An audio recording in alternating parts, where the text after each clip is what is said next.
Atualidades Pampa. Oferecimento Sicredi. Faça uma poupança e venha crescer com a gente. Olá, muito boa noite. Estamos chegando aí na sua casa. Você está chegando na nossa casa.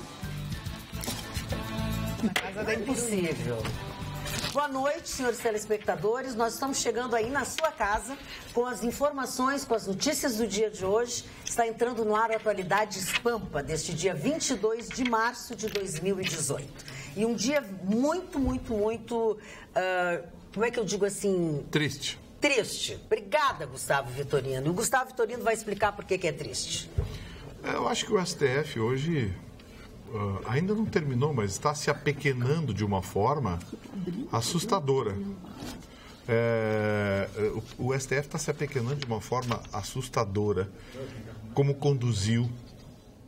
está conduzindo essa sessão de julgamento do habeas corpus do Lula. Primeiro, houve um proselitismo desnecessário no julgamento de uma questão inicial. Eu acho que a forma como foi conduzido, quando um ministro diz: senhores, eu tenho que sair da sessão de julgamento porque eu tenho que voltar para o Rio de Janeiro, que eu tenho um compromisso amanhã de manhã, eu marquei avião às 7 horas, 7h30. Um ministro do STF, que só trabalha terça, quarta e quinta. Aliás, quinta, o ministro Toffoli reclamou de estar trabalhando, que disse que é uma sessão extraordinária, com cara de sessão ordinária, coisa e tal. Reclamou de trabalhar na quinta-feira. Ministros, vou repetir, ministros altamente remunerados, com altíssimos privilégios, que trabalham só terça, quarta e quinta. Aí não vê que esse papo que trabalha segunda e sexta, é conversa com boi dormindo. Trabalha não.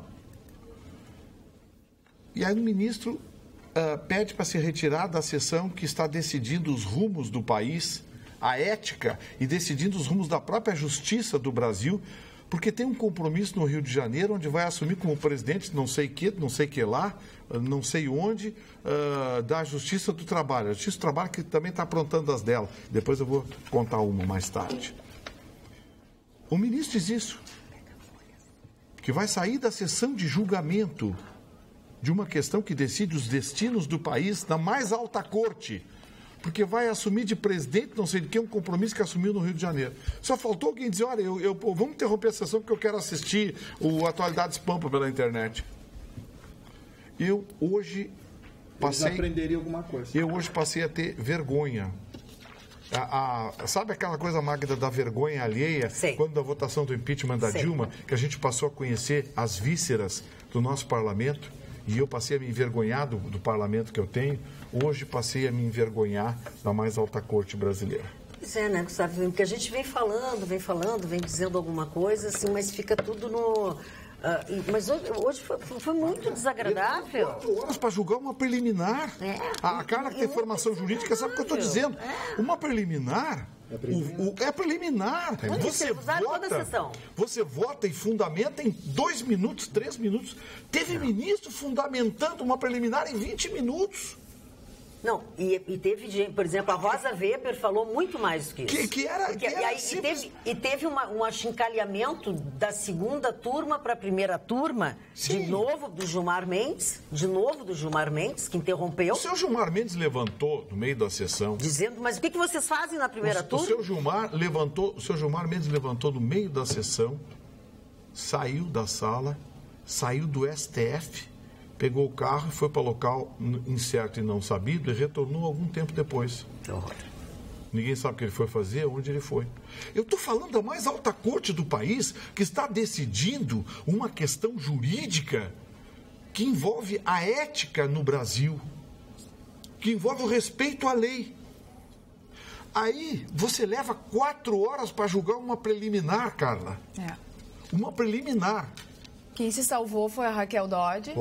Foi quem salvou a ela, que a gente tinha tanto medo. Até o advogado do Lula, eu com todo o respeito que merece, doutor Batoque, a sua história, mas, você estava num julgamento no Brasil. Aí ele cita, que é perfeitamente compreensível, a citação doutrinária do advogado que defendeu Luiz XV. Aí começa a relatar a defesa e as citações do advogado em francês. Pô, se eu sou um ministro brasileiro, eu interromper. Desculpe, doutor.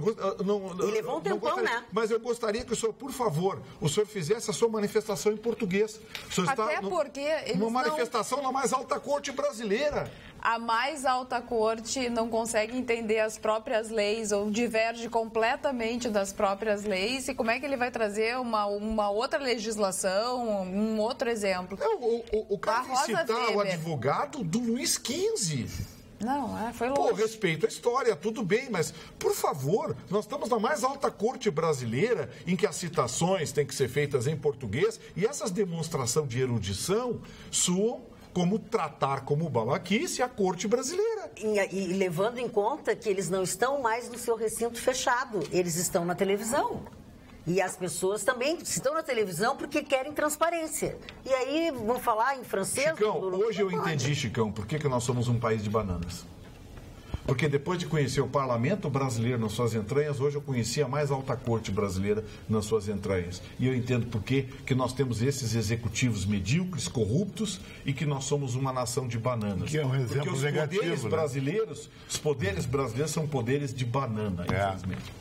E é bom frisar e deixar bem claro que isso foi a análise de uma preliminar, se poderiam ou não, se vão ou não vão analisar o mérito da questão, porque o mérito, se ele será preso, se ele não pode ser preso, isso vai ser analisado no dia 4 de abril. Então, nessa preliminar, ficou o placar de 7-4 de que eles vão analisar o habeas corpus preventivo que foi pedido pelo ex-presidente Lula. No dia 4, eles vão analisar o mérito. Mas, na sequência da preliminar, eles começaram a analisar a liminar da liminar. Essa liminar da liminar é incrível. Se ele pode ser preso durante esse período, já que adiaram para o dia 4 a decisão do mérito. Ou seja, se submetem a ele. Não, exatamente. O Marni, eu tô passo. A tautologia que foi criada hoje, para quem não sabe, tautologia é a palavra que significa monstruosidade, algo deformado, algo mal interpretado, algo fora de contexto, uma visão de algo que nasceu completamente fora da compreensão ou dos fatos. A tautologia que está sendo criada no STF, porque eles não estão fazendo um precedente, eles estão criando um monstro, eles estão dando uma liminar em sede de habeas corpus. Gustavo Vitorino, a coisa está... A liminar da liminar. Não tem no regimento interno, não tem na legislação brasileira, não tem em lugar nenhum. Não tem na história do STF uma barbaridade como essa. Eles estão criando isso. Sabe? E eu vi manifestações de ministros, a gente vê o seu Toffoli, o seu Lewandowski, eles são praticamente advogados de defesa, eles não são julgadores. Ministros do STF decidem que Lula não pode ser preso antes do fim do julgamento de habeas corpus. Ou seja, concederam a liminar da liminar. Aí sabe o que vai acontecer no dia 4? Um desses ministros da turma do Lula, um dos advogados do Lula, que usa a toga, vai pedir vista. Vai pedir vista e vai sentar em cima do processo. Lembra o que o Lewandowski fez no julgamento mensalão? Ele era o revisor, ele sentou em cima do processo. Lembra do que foi feito em outros julgamentos, como, por exemplo, o Toffoli está pedindo vista e sentou em cima também. Está evidente que alguém da turma do Lula vai sentar em cima. Isso, Chicão, é conceito bolivariano, é conceito socialista, é o conceito do comunismo, do populismo. Você aparelha o mecanismo e aí você dá uma visão jurídica legal a esse aparelho. Ou seja... O Stalin fez isso. O Stalin fez isso, o Hitler fez isso, o Hugo Chávez fez isso, o Fidel Castro fez isso. Porque você acha que não tem tribunais na Coreia do Norte? Claro que tem. Você acha que não tem tribunais em Cuba, na Venezuela? Tem tribunais, mas todo mundo sabe que são esses tribunais. O Brasil está ficando assim. Marne, se eu fosse o Lula, sabe o que eu faria? Uma grande sacada. Ganhava de todo mundo. Sabe o que eu faria? Eu me entregava... Era o projeto dele. E depois pedia o plebiscito do povo. Quer eu preso ou não? Como ele ganha no plebiscito, que as grandes massas do Brasil no norte voltam, ele volta como grande herói brasileiro. Ele está bancando o ratão nessas manobras jurídicas, isso aí, vai terminar sendo preso. Ele se entrega, ele tem que ter a grandeza de se entregar e depois ir para o voto popular.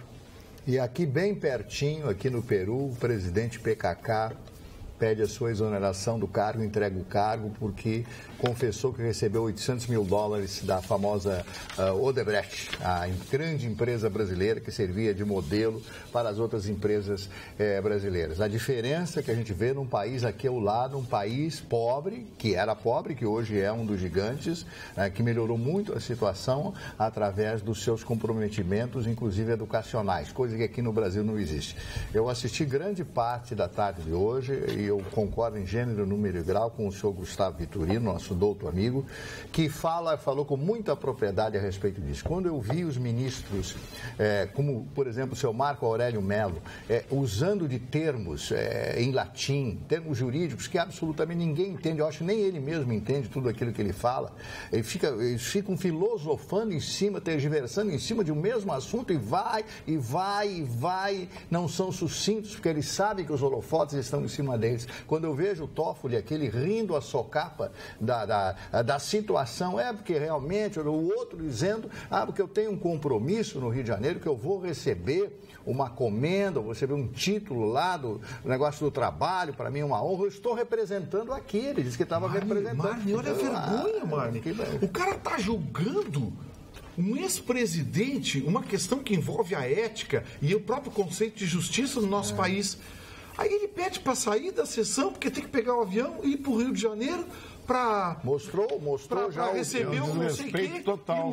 E mostra, inclusive, na audiência... O ticketzinho. Sabe, um desrespeito, é uma bofetada à nação. Cartão de baixo. Aí depois, quando eu digo que a nossa Constituição é uma porcaria... Pior que... Porque eu queria um dia um constitucionalista que tivesse fundilho para sentar comigo e debater. Mas não tem. Eu lancei desafio na Rádio Pampa, eu já chamei meio mundo para tratar sobre o tema, coisa e tal, mas ninguém quer debater comigo. Eu queria que me chamasse para um debate, então não precisa vir para o rádio. Me chama para um debate, para um simpósio. Eu queria debater com um constitucionalista para provar que a nossa Constituição é uma porcaria, é uma droga, é uma Constituição mal feita. Eu já disse e repito, ela provocou tudo isso, porque ela deu um contingente político a indicação de ministro de Corte Superior. Hoje nós temos a máquina aparelhada por amigos, e todo mundo viu o processo de acovardamento. Vitorino, eu só vou dizer uma coisa, o Chicão Tofani, na sua sapiência, às vezes até rude, ele falou uma coisa aqui que vai acontecer com toda a realidade. O Lula vai ser candidato, vai entrar com liminar, vai entrar isso. Com liminar. Não, mas eu disse para todos, Chicão dizer, eu disse, ele agora vai ter eliminado o TSE. Isso é só o Marne concluir, Gustavo. Depois eu quero dizer para vocês que o Chicão tinha total razão. Só que vai ser o bem do Brasil. Porque nas urnas ele não vai ganhar. Eu também acho. Agora, aí é que vai ser a grande vitória democrática desse país. Não, se as urnas elas forem confiáveis não também. Vai ganhar se for o Bolsonaro. Exatamente. Se for o Bolsonaro. Agora, se for esses Alckmin da vida, ele já ganhou. Esses caras não têm discurso, não têm verdade. As entidades do agronegócio, já que estamos falando do ex-presidente Lula, que fez a caravana aqui pelo Rio Grande do Sul. Chamados de caloteiros. Exatamente, e falou mal dos fazendeiros, enfim, fazendeiros ingratos, caloteiros, disse tanta coisa das pessoas que estão de sol a sol trabalhando todos os dias para colocar o alimento na nossa mesa. Ele chegou a dizer o seguinte: quando recebem o dinheiro e quando dão calote, esses são os dois prazeres dos fazendeiros. Se eles tratassem os empregados como tratam os cavalos, os empregados estariam muito bem de vida, disse Lula. Aí as entidades vieram, claro, em cima, Farsul, entre outras, as do cavalo crioulo e tal, só realmente criticando a fala do ex-presidente Lula. E a nota da Farsul, entre outros, diz o seguinte: logo, o dinheiro que financia o agronegócio não é do governo e muito menos do ex-presidente, mas dos agentes financeiros. O ex-presidente, mesmo condenado em segunda instância, ainda não aprendeu a diferenciar os recursos seus do governo e da sociedade. Bela fala, um ladrão condenado pela justiça querendo falar de um segmento da economia que carrega o país nas costas há décadas. Exatamente. O Brasil tem algum dinheiro porque produz comida, porque são os fazendeiros, sim. Claro. São os homens ligados ao agronegócio. Agora, qual é a autoridade moral que tem esse bandido condenado pela justiça? Porque para condenar pela justiça é bandido. É bandido, corrupto. Qual é a autoridade que esse sujeito tem para falar do agronegócio? Eu estou com a dor de cabeça, eu confesso. Não, e para completar, o ex-presidente deu uma entrevista hoje a colegas nossos e disse o seguinte sobre o Bolsonaro. Disse muitas coisas, mas sobre o Bolsonaro. Figuras políticas no país e que o fenômeno Jair Messias Bolsonaro deve ser levado a sério. Quem tem que cuidar do Bolsonaro são os tucanos. Foi a política de ódio deles que deu origem ao Bolsonaro. Faz-me rir. A política de ódio dos tucanos, desde lá o embate entre a Dilma exatamente e o o contrário Aécio. que a gente falava aqui, né, Chicão? Os tucanos eram devagar, o Aécio, aquela coisa, a gente sabe hoje por quê. Qual é a política de ódio que criou o Bolsonaro? Qual foi a política de ódio que criou o Bolsonaro? A política do PT. Foi o PT que gerou o Bolsonaro. Óbvio. O PSDB não tem ódio de ninguém. O PSDB é esquerda, é a esquerda envergonhada. É verdade. PSDB é um PMDB de gravata, o PSDB. Não, o PMDB é outra coisinha. Não, mas o PSDB e o PMDB são iguais. O MDB é outra coisa. Ele pode ser de direita, de esquerda, de centro, desde que ele esteja no poder. De quem paga mais. O MDB é de quem paga mais é melhor. Agora, dizer que o PSDB política de ódio, o PSDB é um partido... Hoje eu terminei de ler um livro sobre o senhor Leonel Brizola, escrito pelo filho dele, João Otávio Brizola. Eu demorei uma semana para ler o livro em função de que eu queria absorver com muita precisão todas as palavras que estavam ali.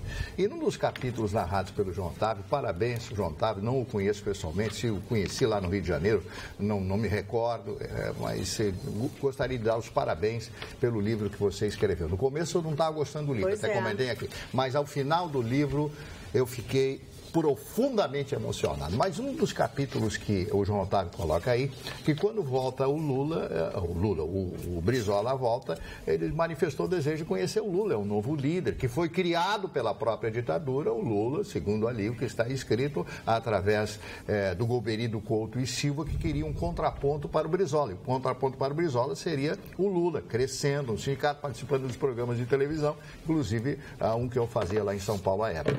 Então, quando o Brizola chega, aquele jeito dele, como vai, tia? Tudo bem? Eu sou Brizola, como é que vai? Diz que o Lula tratou o Brizola com uma rispidez, né? E com uma indiferença, com o nariz virado. Aí não, porque... Aí o Lula, não, que nós somos os seguidores do trabalhismo do Getúlio Vargas. Aí o Brizola falou, mas como o trabalhismo do Getúlio? Mas quem é? Mas nós aqui, o nosso partido, o PDT, que foi criado em função que a deputada Ivete Vargas, através do governo militar, recebe o nome PTB, porque eles não queriam o Brizola, né? Porque o Brizola tinha fama de incendiário naquela época. E aí ele tratou, a reunião acabou em 10 minutos, narrado pelo filho do Brizola, que estava junto. Ele levanta o Brizola, vira as costas, até logo, e o outro nem acompanhou até a porta. Quer dizer, já tinha aquele ciúme do que representava o Brizola em termos de esquerda no Brasil. O único governador desse estado que criou 6.000 escolas, meu caro Vitorino, 6.000 escolas, algumas de madeira, no interior do Rio Grande do Sul, preocupado com a educação. Podem falar o que quiserem do Brizola. Com todo respeito, a senhora... todo esse quadro aí, a preocupação única que eu tenho é o seguinte: nós estamos em tese há 6 meses das eleições. Um mês não se conta, Copa do Mundo. 5 meses, outro mês não se conta. Abril, Lula vai para a cadeia, não vai. Quer dizer, 4 meses para eleger um presidente é muito pouco. Para mostrar suas ideias, o seu plano, projeto de governo, até ser conhecido pelo eleitorado, eu acho que isso aí pode dar uma repetição. Mas deixa eu fazer eu não estou duvidando, nem sou contrário à tua ideia, mas mesmo assim, a única pessoa que ainda, quando tem a sua oportunidade, tem projetos, tem coisas, nós lemos aqui, ainda é o Bolsonaro. Porque o é o único que fala o que vai fazer. Lembra que nós lemos aqui um dia aqui no programa, que ele falou, deu o nome do economista, deu o nome do ministro disso, do secretário. Ainda, com todos esses problemas, ainda o Bolsonaro é o único que está dizendo alguma coisa. Dona Magda, o meu maior temor é o seguinte: o Lula hoje, ele é um cabo eleitoral do Haddad de luxo. As eleições já começaram com o PT, ele está todo dia na mídia. É o que tem mais mídia, é o PT. Isso aí pode dar uma vitória do PT. Não, eu não discordo do que tu está dizendo. Eu acho que o Lula vai participar. Aí ele pode ganhar, ele tem chances reais de ganhar. Desde o início aqui, ele vai participar. Se o STF está cocado desse jeito, imagina o Tribunal Superior Eleitoral, em que tem até ex-advogada da Dilma como ministra. Tá, e aí eu te pergunto, ele vai participar e todos os fichas sujas vão participar também? Não, eu vou te dizer por quê. Não? Porque o Brasil está jogando no lixo o que nós chamamos de justiça. Sabe quem é que está quicando de ódio? O Palocci. O Palocci tem um pedido igual ao do Lula, parado no STF há meses. Igual.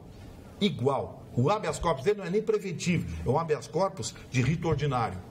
Está parado lá, tem alguém sentado em cima, algum gabinete, algum assessor lá, deixou em cima de alguma mesa. Ou seja, nós vamos ter um processo de julgamento seletivo. Eu já disse 2 dias aqui, a Magda, inclusive, me chamou a atenção, Vitorino, ontem você fez um comentário sobre uma coisa que você já tinha falado ontem. Então, eu não quero avançar. Mas o caso da dona Adriana Anselmo é a mesma coisa.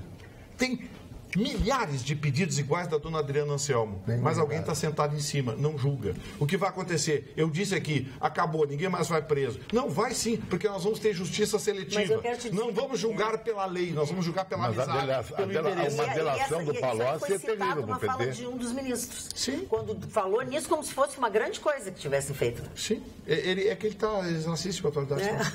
Senão, pelo menos, deveriam assistir. Foi por isso que tu falou duas vezes. Uma delas aprenderiam muita coisa. A principal delas é É que eu acho que o Palocci, uma delação ou uma entregada, em outras palavras, do Palocci em relação ao PT, seria o final do PT. Mas ele já tentou fazer isso. Todo mundo já Era isso que eu ia perguntar. Mas eu acho que o Palocci é o que mais sabe de todos os mecanismos. Mas o Palocci já disse que quer fazer, mas parou tudo. Mas porque aquilo ali é o grande... O Palocci é o homem-bomba das eleições. Olha aqui, ó, esses 13 anos que o PT ficou no poder foi tempo suficiente para aparelhar a máquina. A gente está vendo quem é quem na máquina aparelhada. Olha o julgamento de hoje. Tem ministro ali que não está na posição de ministro, está na posição de advogado. Representando o Brasil. Lembra o mensalão que o senhor Lewandowski fez no mensalão? Ele trabalhava mais e defendia melhor aquele bando de ladrão do que os próprios. Agora, o Mani sabe melhor do que ninguém aqui na mesa, eu acho, as Supremas Cortes da Inglaterra e dos Estados Unidos, elas mandam mais que o presidente, já tem um poder quase de Deus até. Chicão, assiste uma sessão de julgamento da Suprema Corte Americana, para te ver. A diferença é constrangedora. É porque é inglês, tal, mas se você tem um trato legal com o inglês, assiste para você ver. O respeito e a forma. O que eu quero dizer, Vitor, que a moral que eles têm é muito grande, diferente de nós aqui. Dispositivo tal, está aqui no dispositivo. Tu consegue imaginar a Suprema Corte americana, francesa, inglesa ou japonesa? Entrar nesse rolo aí? Tu consegue imaginar um ministro assim, olha, vamos terminar agora então, porque eu tenho que pegar uma passagem, eu tenho que pegar um avião para receber uma homenagem. E aí, o cara vai fazer uma festa lá. Olha a várzea. É um assunto de extremíssima importância, que colocaram em julgamento, não era para ser julgado, colocaram em julgamento e aí pega e sai no meio da sessão. Como assim, gente? Nós estamos decidindo o futuro do país, o futuro da ética e da justiça no Brasil. Aí o ministro diz, olha, tá aqui, eu fiz o check-in, eu tenho que voltar agora para o Rio de Janeiro, porque eu tenho compromisso amanhã de manhã que eu vou receber um prêmio, uma hora. Eu vou sair 19 olha aqui, ó, deixa eu ler um pouco assim, algumas coisas dos nossos telespectadores, não sei se vocês vão concordar ou não. Jorge Leffer diz assim, o trabalho dos ministros dos tribunais superiores se limitam apenas às sessões? Óbvio que não, pois nas sessões há o julgamento, mas os processos não chegam lá prontos à votação. Eu não sei se o Jorge Leffer está dizendo que eles precisam de mais tempo, que eles fazem alguma coisa. Eu acho que tem que chegar lá sabendo. Como assim? O Jorge Leffer... Jorginho, pô, a gente conhece, você é gente boa, participa do nosso programa, eu gosto do seu blog, das suas opiniões e tal. A gente sabe que você tem cor partidária, né, parceiro? Então, você... STF, Rafael Neto, botou assim, igual a vaidade. O Tiago Máximo disse o seguinte, por diversas vezes esses ministros corruptos citaram Rui Barbosa para basear suas decisões e posicionamentos. Coitado do Rui Barbosa, deve estar se revirando no caixão, disse o Tiago Máximo. E a Maria Tereza Albuquerque diz o seguinte: sou fã de vocês, programa inteligente, no final da tarde. Está tudo marcado no STF, diz ela. Outra, quando se fala algo fora da língua mãe, devemos traduzir para todos. Afinal, ninguém tem obrigação de saber francês. Outra, cadê o Deltan Dallagnol e companhia da Lava Jato? Não vão se impor? Claro que não, pois eles não atuam fora da jurisdição deles. Ninguém ama o Brasil. Diz a Maria Tereza Albuquerque, eu também não concordo. A dona Maria Tereza está enganada. Quem representa o poder público, o titular da ação penal, é a dona Raquel Dodge. É a Raquel Dodge, ela estava lá. Que é a Procuradora-Geral da República. Procuradora-Geral da República. Completamente contra. Em todas as suas e, aliás, eu achei que ela se manifestou muito bem. Ela manifestou muito bem, ela foi inteligente ao dizer, olha, nós estamos criando um monstro aqui, porque não existe uma liminar para um habeas corpus. Hello? O que está acontecendo aqui? Não tem no regimento interno? Não tem nos precedentes, não tem na jurisprudência, não tem lugar nenhum. Não, e por que voltar só 4 de abril? Então julga na próxima quarta-feira. Não tem sessão extraordinária e tal. Eu tenho a Páscoa disso, eles não trabalham. Bom, mas aí é sessão extraordinária. Tu acha que não trabalhar? Quarta-feira não é feriado. Não, quarta não. Não, então. Tá, mas eles deixaram para depois da Brasil, a ética, a vergonha na cara, a justiça que se exploda. A rapaziada tem os compromissos deles. Entregar os ovinhos para não sei quem, comprar ovinhos para não sei quem, o Brasil que se exploda. Aí quando se aplica o mano militare, aí fala democracia. Democracia para isso? Mano militare, é a única coisa. Olha aqui, ó, me ajudem. O Christian Hiller diz assim: já enviei uma centena de WhatsApp e tal. Eu gostaria de saber quando o programa será transmitido em HD pelo canal 4.1 Rede Pampa em Porto Alegre. Mas está no ar. Ele já Eu estava vendo agora. Ele já está no ar, já desde o dia 15 de março, porque a data limite era essa. Aqui em Porto Alegre já está. Se fosse em alguns outros lugares do interior do estado, tem alguns que não estão ainda. Mas em Porto Alegre nós já estamos. Deve ter alguma domingo outra eu ainda coisa. assisti a Imagem Osório, maravilhosa a Imagem Osório. Canal 11.1. Aqui eu estou recebendo a informação que não está em HD. Não, eu vi em HD. Bom, só digital, tu viu digital. Digital uma coisa, HD é outra. Sim, eu sei. Digital é o processo e o HD é alta definição. Mas enfim, então tá. Então o Marne viu aqui em Porto Alegre, assim, eu vejo também em HD na minha casa. Mas enfim. Boa noite, bancada. Temos que fazer campanha para prenderem o Lula, pois se deixarem ele se candidatar, ele será eleito e vira o nosso presidente, diz o Santo. Deve ser Sandro, né? Freitas de Canoas. Oi, Carla, é compreensível a raiva do Vitorino. Ele é de extrema direita, mas a decisão é preliminar. Ele pode ainda torcer pela prisão do Lula. Abraços, Carlos de Esteio. Carlos, eu não sou de extrema direita. Eu gosto que se aplique a lei. Lei foi feita para ser cumprida. Então, sabia? Rasga. Aliás, a lei que foi feita para ser cumprida não é cumprida nem pela Justiça do Trabalho.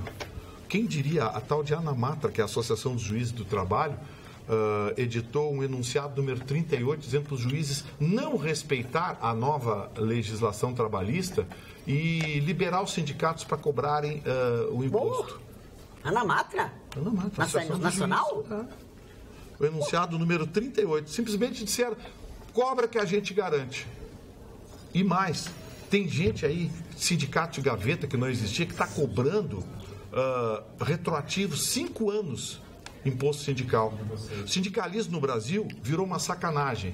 E o pior é que quem deveria exatamente conter isso está do lado dessa gente. A Justiça do Trabalho está cavando sua própria cova. Eu era contra a extinção da Justiça do Trabalho. Hoje eu começo a pensar de que barbaridades começam Já aqui. que estás com a palavra, deixa eu te dizer que o nosso Fernando Correia, de Caxias do Sul, diz assim: me faça uma gentileza, convide o limitado jurista Lênio Streck para debater com este grande jurista Vitrolino. Eu ia adorar. Fernando Correia, de Caxias do Sul. Pois eu aceito debater com o doutor Lênio. O doutor Lênio não é limitado, não, e eu também não. Não, ele está fazendo uma ironia. Ele está fazendo uma ironia, mas certamente ele tem um pensamento, a pessoa que está propondo Seu Fernando Correia, de Caxias do Sul. O seu Fernando Correia tem um pensamento de esquerda, porque sabidamente o doutor Lênio está se identificado com ela, se identifica com esse espírito libertário, né? E eu aceito sim o debate. Agora nós temos que marcar uma hora. Agora, essa coisa de ter... vamos deixar bem claro, o doutor Lênin é meu amigo pessoal. E se qualquer debate que houver, será um debate de alto nível. Agora, uma coisa é preciso deixar bem claro. O debate jurídico ele tem que ser feito em cima da lei, não dos conceitos pessoais. Tá bom? Então, assim, o que fizeram por Lula hoje não tem na lei. Não está na Constituição, não está no regimento interno do STF, não está em nenhum precedente do STF, não tem súmula do STF. Sabe qual é o argumento? Eles vão dizer que todas essas provas também não existiram. É só o que está faltando. É só o que está faltando, mas o jeito está encaminhando, né? O STF não pode julgar o mérito. Ele não está julgando o mérito. O mérito vai até o 2º grau, está decidido. O STJ negou o habeas corpus. O STF aceitou por 7-4 reconhecer o julgamento, aceitou, afastou a preliminar, que a doutora Raquel Dodge levantou, e decidiu julgar a questão.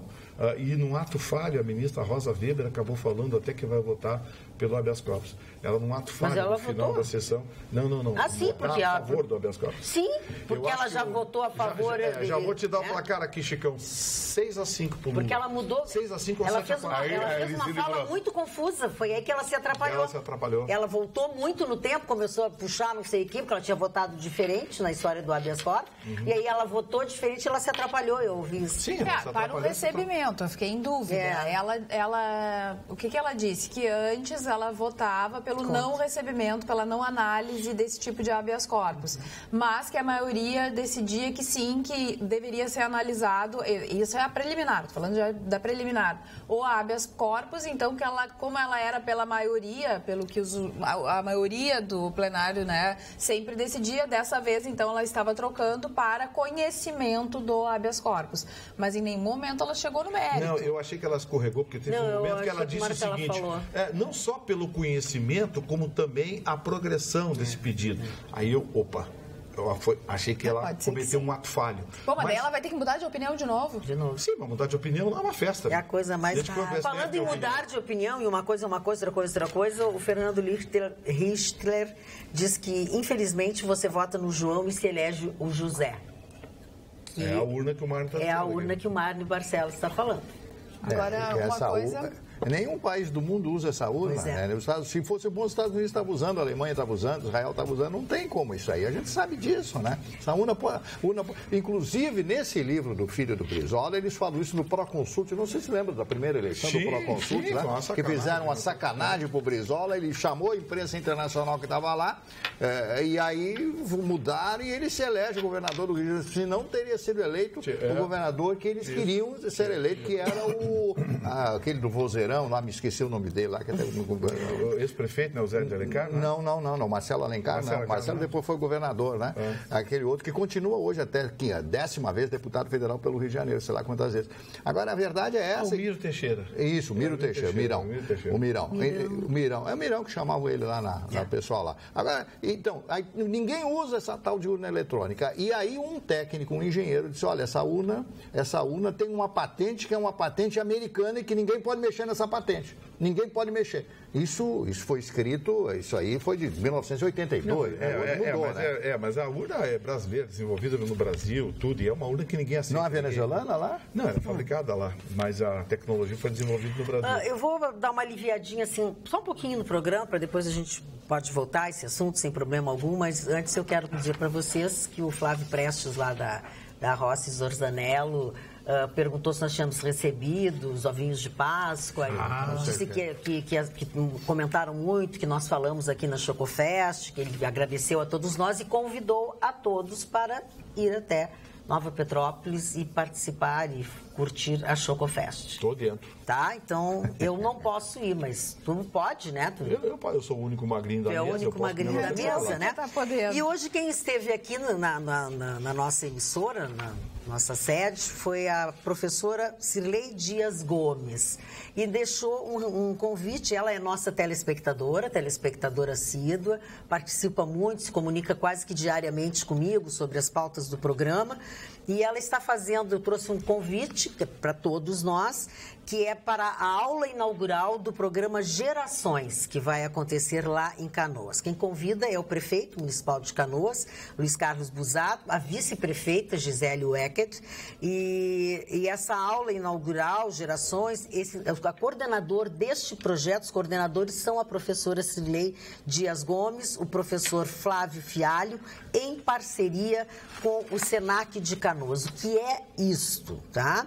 Para você saber, o programa Gerações é um programa para pessoas com mais idade. Tá? É um programa inédito no país, tem o objetivo de reinventar as formas de envelhecer. E estas formas trazem, então, mudanças na realidade dos participantes, promove qualidade de vida, inclusão social, geração de renda, reinserção de idosos no mercado de trabalho. Tudo isso através de capacitações que são feitas de uma forma graciosa ou gratuita. No total, o Gerações registrou aproximadamente 700 inscrições. Destas, 300 foram homologadas por cumprirem os critérios, existe um critério de seleção, e o sorteio das 60 vagas aconteceu já no mês de janeiro passado. Então, vão ser formadas 2 turmas, com 30 idosos cada um, tem uma carga horária, mas enfim, nós agradecemos o convite e cumprimentamos a Prefeitura de Canoas e o Senac, que fazem este programa tão importante para essa população, que é uma população ativa, que pode ainda render ao Estado. Você sabe que eu sinto muita falta, Magda, daquele ensino técnico de 2º grau? Lembra que era um negócio maravilhoso? Tinha no Parobé. Torneiro mecânico do Parobé, os cursos que tinha no próprio Senai, aqui, no próprio Senai. Nos cursos maravilhosos. Tinha cursos, na época era curso de cozinheiro, hoje é gastronomia, hoje tem um nome bacana, mas na época... Torneiro mecânico. O Senac tem ainda de cozinheiro. A Varig ia pro Parobé ali pegar os garotos que se formavam, torneiro mecânico, levava direto para as oficinas para treinar os garotos. E olha, grandes mecânicos nasceram ali e fizeram carreira nos Estados Unidos. Torneiros mecânicos, fly, engenheiros de voo, gente que nasceu ali no Parobé, cursos técnicos de 2º grau. Isso faz muita falta. Faz muita falta, porque essas escolas desapareceram. Hoje você quer o quê? Curso superior, fazer uma faculdade, pegar um diploma. Tá bom, e aí, como diz o Chicão, pega o diploma aí, vai trabalhar onde? Agora, a grande questão para as eleições agora desse ano é a internet e a forma com que os candidatos vão usar a internet. E nas eleições dos Estados Unidos estourou que o Facebook... Bom, se a gente coloca qualquer coisa ali no nosso Face, a gente vai procurar qualquer coisa, o Facebook vai fazendo uma leitura da nossa personalidade, do que a gente gosta, do que a gente deixa de gostar, para onde é que a gente vai viajar, quais são as nossas preferências, se a gente é mais de direita, se a gente é mais de esquerda, quais são as nossas opiniões. Tudo isso ele vai fazendo uma leitura de informações das pessoas, são os nossos dados pessoais. Se o senhor ou a senhora coloca qualquer coisa assim, por exemplo, Paris, o senhor e a senhora vão começar a receber vários banners de hotéis de Paris, em tudo que é lugar que se entra. No Instagram, daí começa aquele banner patrocinado. No Facebook, começa o banner patrocinado. Parece que eles sabem tudo que a gente quer ou que a gente gostaria, qualquer coisa que se pesquisa. O Face hoje, ele tem 90 e tantos % do faturamento deles é em cima dessas campanhas, né? Desses banners que eles vendem e fornecem para os compradores desses espaços aquilo que os seus usuários mais visualizam. Para aquilo ali tem uma funcionalidade. Pois bem, 50 milhões de pessoas tiveram seus dados vazados através de uma empresa que fez uma consultoria para o Donald Trump na eleição de 2016. E essa empresa diz que influenciou esses 50 milhões, enfim, esse número, né, de americanos para o resultado da eleição de 2016. Tanto é que Mark Zuckerberg, que é o fundador do Facebook, vai ser convocado pelo Congresso americano para dar explicações e vai ter que começar agora a tentar realmente ter alguma privacidade a nossa rede social, porque a partir do momento que você coloca no jogo ou se coloca naquele banner, você se parece com quem? Alguns joguinhos e tal, aquilo ali parece inocente, é ali que eles pegam. É ali que eles pegam as informações, as nossas informações e as informações dos nossos amigos. Aí eles se manifestaram dizendo que nas eleições aqui do Brasil eles vão ter o maior cuidado, que a privacidade... Aí eu fiquei pensando, então assim, para compartilhar, a gente já tem esse problema da fake news. Para compartilhar alguma coisa, é muito importante checar da onde vem a informação. Se é de um site confiável, se não é de um site confiável, entra, dá uma olhada. Não, mas isso aqui está muito absurdo, eu acho que pode ser que não seja verdade, não escutei no Atualidades ou na Rádio Pampa ou onde o senhor ou a senhora gosta de se informar. Primeira coisa é isso, checar a veracidade das notícias, porque as fake news vão ser cada vez mais frequentes. E também tomar muito cuidado na hora de compartilhar, de colocar na internet do que se gosta, do que se não gosta e não se deixar influenciar. É difícil, mas é uma barreira, alguma coisa que a gente vai ter que fazer agora para a eleição de 2018, Chicão. Mas, cara, eu vou dar 2 drops, acho que é até interessante para o nosso telespectador. Eu tive com o Irã Castro essa semana, que é o clínico craque do coração no Rio Grande do Sul, do cardiologia, que é a referência número 1 em coração no Rio Grande do Sul, até na região sul, e ouso dizer uma das 3 maiores referências em um hospital do Brasil, cardiologia. Ele me disse uns dados que eu achei muito estarrecedor. Nos últimos 10 anos, o cardiologia fez uma pesquisa que 900 pessoas infartadas entraram lá com menos de 50 anos. E mais de 20 com menos de 20 anos. Vejam só, telespectador, as pessoas estão infartando mais cedo. O índice de mortalidade por infarto cardíaco hoje cresceu muito com jovens e até com pessoas de meia idade até 50 anos, coisa que não acontecia anos atrás, onde era sempre o cara com mais de 60 anos que infartava. Dado até para que a pessoa com mais de 60 anos se cuida mais, faz mais prevenção, e o jovem não, acho que nada acontece com ele, tá um dado assim para você pensar. Tem um aspecto interessante nisso aí, Chicão, que é o seguinte: o infarto do miocárdio, o infarto agudo do miocárdio, ele é muito mais letal em pessoas jovens com menos de 45 anos. Porque o mais velho está sempre recebendo um infartozinho. É que as pessoas mais velhas, a própria pressão sanguínea, e tem uma coisa, o mais jovem. Bom, a gente sabe, né? Até os 30 anos nós somos imortais, né? Mas a gente acha que é, né? A gente acha que é imortal até os 30 anos. Dona Magda, hoje é uma notícia ruim que subiu mais uma vez a gasolina hoje. Subiu quase 2% a gasolina. E aí eu fui fazer uma pesquisa. Quais são os países mais caros do mundo? O país mais caro, que a gasolina mais cara no mundo, chama-se Noruega. Em segundo lugar, o Brasil. Entre os produtores de petróleo. A gasolina no Brasil sai dobro que a gasolina que se paga a gasolina nos Estados Unidos. Mas que critiquem o Marne, a gasolina no Uruguai é mais cara? Sim, é mais cara, mas o Marne está falando em relação à economia. Em relação à economia, por exemplo, quanto é o salário mínimo no Uruguai? É tanto. A gasolina no Uruguai é 6 e pouco. É mais caro que no Brasil. Sim, mas a relação do salário mínimo uruguaio com a gasolina, o salário mínimo brasileiro com a gasolina, faz da gasolina brasileira muito mais cara. É que antes que alguém fique mandando mensagem. Não, mas não pode mandar mensagem, porque eu estou dizendo dos países produtores de petróleo. Entre os países produtores de petróleo. A Noruega produz petróleo e é caro lá. Estados Unidos produz. O Uruguai não produz uma gota de petróleo. É diferente. Depois dá R$10, o problema eles vão ter que pagar. Agora, a verdade é essa, né? O imposto, 2/3 da gasolina brasileira está entre imposto e o homem da bomba lá, que ele é obrigado a ter um lucro. Então, não tem como fugir disso aí. Então, por que um país produtor que produz quase 3 milhões de barris de petróleo por dia tem a segunda gasolina mais cara do mundo entre os produtores de petróleo? Esta é a pergunta. Porque a Petrobras foi roubada. E o que eu tenho que ver que a Petrobras foi roubada? Eu não sou corrupto, eu não conheço esses corruptos. Então, o Brasil está se encaminhando para um momento, Vitorino, eu venho dizendo todo dia aqui, hein? O momento que nós estamos vivendo é gravíssimo na história, com essa desmoralização do judiciário brasileiro, daquilo que nós vimos hoje. Eu não sei onde nós vamos acabar, dona Maria. Chicão, tu ia comentar. Eu acho que futebol, deixa só dona Maria. Eu vou cumprimentar o Internacional. O Internacional caiu ontem. Caiu, entre aspas, venceu o Grêmio, mas não se classificou com dignidade, e ele vestiu a camiseta sagrada do Internacional. Jogou até o final procurando o terceiro gol, não conseguiu. chegou a 2-0. Isso prova o quê? Que embora eu torci para o Grêmio, acho que o resultado de 3-0 na Arena foi atípico. Porque num confronto normal, o Grêmio ganha, porque é um time superior ao Internacional. O Internacional ganhou ontem, mas não de 3-0. Mas o Internacional entrou naquela estrada que eu tenho falado, principalmente na Rádio Grenal, desde o início do ano.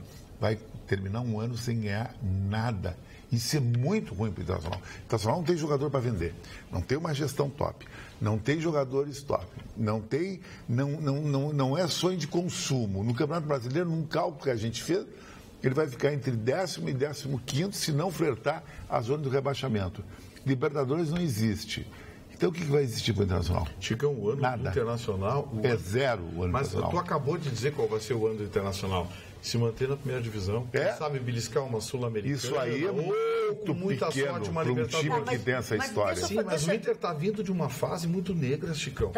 O Inter teve uma gestão devastadora para o Internacional, uma gestão que está sendo investigada pelo Ministério Público, uma gestão devastadora e que o Conselho do Inter está com cara de pastel, o Conselho do Inter, né? Porque não agiu, está esperando o Ministério Público agir. E junte-se a isso, Magda, o clube estava uma esculhambação, um vestiário destruído, né? O presidente Marcelo Medeiros, eu não sou contra o Marcelo Medeiros. Ninguém é contra o Marcelo Medeiros. Muito pelo contrário. Eu disse aqui, ele pegou um rabo de foguete. Quando todo mundo começou, porque a Dilma, eu digo, olha, a Dilma tem sua culpa, mas a Dilma pegou o leão pelo rabo. O presidente Marcelo Medeiros pegou um Internacional destroçado, endividado, sem jogador na segunda divisão. Eu quero continuar falando de futebol também, e eu quero perguntar para o Chicão, para vocês, enfim. Agora me explica o que é o Grêmio que joga uma partida muito bem e a outra muito mal. Porque foi muito mal, né? Que o Grêmio sofre. O Internacional jogou muito mais. O Grêmio está sofrendo da síndrome. E não é só nesse, tem outros jogos que assim, é um sim e um não. Da síndrome do jogador Arthur, que já foi vendido para o Barcelona, sei lá o que tem no contrato, se ele não pode jogar uma partida inteira, ele vai ficar durante o ano todo no Internacional, no Grêmio. E o Grêmio aproveita ele apenas no segundo tempo. É um jogador fora de série, que se tivesse no primeiro tempo, o Internacional não teria essa performance que teve. Mas, como tem, acho que, vínculos contratuais até para o jogador não se desgastar, o Grêmio está nesse ciclo. Como você disse, uma partida é top, outra partida é meia boca. É uma coisa que está sempre com o coração na mão. E ontem o Grêmio teve uma coisa muito ruim, o técnico errou, no meu entendimento. Ele devia ter marcado o Internacional na saída, para cansar o Internacional. Não, ele deu todo o campo para o Internacional, e o Internacional, por um detalhe, não chegou no 3-0. É mesmo. Me permita discordar, eu acho que ele tentou no início e marcou bem no Inter no início, marcou lá em cima, a chamada marcação alta. Sabe o que acontece com o Grêmio? Eu acho que o Grêmio ontem, eles não gostam da expressão, cuidado, expressão. Mas entrou com um saltinho alto. Bom, tá. 3-0, já tinha três, já tinha o resultado. Vamos administrar a coisa e tal. E aí que difícil eles fazerem 3. O Inter fez 1-0. É que o Inter que jogou ontem com o Grêmio não foi o Inter que jogou. O Inter fez 1-0. Foi o outro. O Voaden não deu um segundo pênalti, que o Jael deu uma voadora, deu um pescoção, um golpe de judô. O Voaden não deu, não sei se foi por medo ou por não ver, mas não deu. Aí, quando o Inter fez aquele segundo gol de falta, acendeu a luz amarela. Aí o Renato chamou o Arthur, reforçou o meio-campo, fechou, pronto, o Inter não jogou mais. Nota que o Inter fez o segundo gol, depois não conseguiu mais jogar. Quase fez um gol que surpreendeu o goleiro no meio. É verdade. Um chute sem querer ali. Então, assim, o Grêmio tem um bom time. Assim como eu acho que o 3-0 foi um resultado, digamos assim, um pouco forçado, eu acho que também a vitória do Inter hoje, ontem o Grêmio deu um pouco de motivo para isso. Acho que se o Grêmio entra jogado sério, focado, coisa e tal. Agora o campeonato ficou uma barbada pro Grêmio, né? O Grêmio vai pegar o Avenida. Já é uma avenida. Uma avenida não existe, né? Assim. Eu quero dizer para vocês o seguinte, a diferença do jogo, meus parcos conhecimentos de futebol, aliás, eu conheço tudo muito pouco. Eu quero dizer para vocês o seguinte, o Internacional jogou com garra, com vontade. Essa foi a diferença. Essa é a diferença. Não, mas eu tenho que falar alto mesmo, porque eu sou colorado, eu adoro meu time, eu fico frustrado quando vejo esse país e o time destroçado como está, igual o Brasil. Então jogou com garra, com vontade, com apetite, sem barriga, como o senhor Vitorino e a minha também, que eu já estou queimado mesmo, já me queimaram aquele dia, agora também já a partir para gandaia mesmo. Então, quer dizer o seguinte, o Internacional, se jogar sempre assim, Vitorino, vai ganhar. Agora o camarada ficar dormindo no campo lá, tipo o Chicão assim, atirado na cadeira. Hoje sobrou pra mim. Isso aí é um estilo blasé de fazer televisão. Deixa eu dizer faz estilo blasé de Olha aqui, ó, deixa eu dizer uma coisa. Já que o Marne tá assim, tá tão, né? Deixa eu voltar a falar sobre o HD e o digital. Eu já tive uma conversa de pé de orelha com ele aqui, eu já estou autorizada. Seu João Francisco de Oliveira, o senhor tem toda a razão com o e-mail que o senhor mandou e tal, mas as coisas têm que ser com jeito, né? Na verdade, o Marlon entendeu assim, ó, nós estamos digital, mas não estamos em HD. Tá? Assim, ó, no 4.1 não é HD. A nossa imagem está no padrão 4.3, só funciona em Full HD quando nós entramos em rede com a Rede TV. Aí é HD também. Também. Aí é que é HD. Aí é que é HD. Mas tá? Então, só para esclarecer... O transmissor é HD. Nós entramos digital 460 linhas. Isso aí. Quando entra o HD, é 720. E aí é a Rede TV. 720. A Rede TV. 1080 ainda não. Então, assim, ó, tá na hora, eu sei, as pessoas ficaram nervosas. Calma, tudo tem seu tempo. Aí a gente está sendo instalado tudo isso. Muito bem, ok? Está sendo instalado tudo isso. Sou de Osório. Gosto de todos. O Lambrosinho? O que é Lambrosinho contemporâneo? Estou de acordo com o bebê. Lei é nenê, não é bebê, é nenê. Lei tem que ser cumprida. E o Lula, para mim, é réu comum. Tá na hora. Beijo, beijo, Laureci de Osório. Aqui no WhatsApp, vou mandar um beijo especial para o Marcelo. Depois o Leandro, lá de Portão, disse o seguinte: bancada, agora entendem quando falo em intervenção militar constitucional, o nosso legislativo, executivo e judiciário são uma vergonha, não estão ligando o mínimo para quem merece, só para quem os interessa. Uma vergonha, Leandro. O Josias de Novo Hamburgo lembra que aqui em Novo Hamburgo temos o Liberato, Escola Técnica Estadual, que é muito boa. Liberato Salzano, não é? Exatamente. Liberato Salzano. É isso. Carla, depois dessa decisão de hoje do STF, está legalizada a picaretagem e o mau caratismo, coisa típica de republiquetas, diz o Luiz também, indignado com tudo isso. Bom, a professora Nádia Coelho, que é a nossa telespectadora, mandou um e-mail. Sou professora na Escola Parobé e a mesma continua com seus cursos voltados à indústria. São cursos gratuitos e encaminham seus alunos para o mercado de trabalho. São cursos de mecânica eletrônica, eletrotécnica, edificações e estradas. Abraço a todos, Nádia Coelho, de Porto Alegre. Muito obrigada, professora, pela informação, foi transmitida. Já tem uns alunos da Escola Pública de Osório. E ele diz assim: oi, Magda, somos alunos da Escola Rural de Osório. Estamos com uma campanha para arrecadar fundos para representar o Rio Grande do Sul e o Brasil em uma feira científica nos Estados Unidos. Gostaria que tu ajudasse na divulgação. Se puder, abra a imagem e leia. Então, o nosso telespectador mandou uma imagem para nós aqui, que eu vou mostrar para vocês logo em seguida, assim que ela abrir bem direitinho, tá? Na escola, e vou mostrar para vocês qual é a campanha deles e ver se vocês conseguem ajudá-los, porque acho que é um motivo justo, né? Bacana. Olha aqui, ó, vou abrir aqui, tá aqui, ó, tá?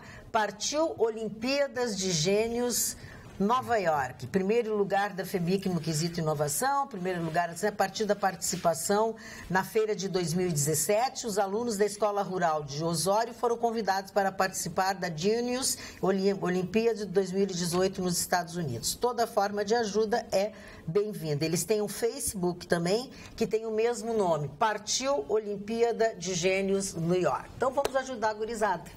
Bacana. Vamos ajudar. Tá aqui, tá? Está feito. Vamos para a economia, Magda? Vamos para a economia. Olha, o mercado, o índice Bovespa caiu hoje, mas caiu menos do que o esperado. Graças a uma notícia que chegou no meio da tarde através do próprio governo americano. Por que o índice Bovespa estava caindo e caindo feio? Primeiro porque com as manifestações do STF, rapidinho o mercado começou a perceber que o STF vai livrar a cara está evidente isso. E depois conseguimos eliminar o Tribunal Superior Eleitoral, vai ser mais fácil ainda. Então, assim, o mercado não gosta que se brinque com a liberdade, que se brinque com o investimento. E o bicho mais arisco do mundo é o dinheiro. Qualquer risco, ele se manda. Com isso, o dólar fechou hoje a 3,31, disparou o dólar. 3,31 e o mercado acionário, que estava caindo bastante, se recuperou porque hoje, no meio da tarde, o governo americano anunciou que Brasil, Argentina, México, Canadá, Coreia do Norte, Austrália e a Comunidade Europeia estão fora da lista de sobretaxa do aço e do alumínio. Brasil, por motivos óbvios, é o segundo maior fornecedor de aço dos Estados Unidos, ficando apenas atrás do Canadá.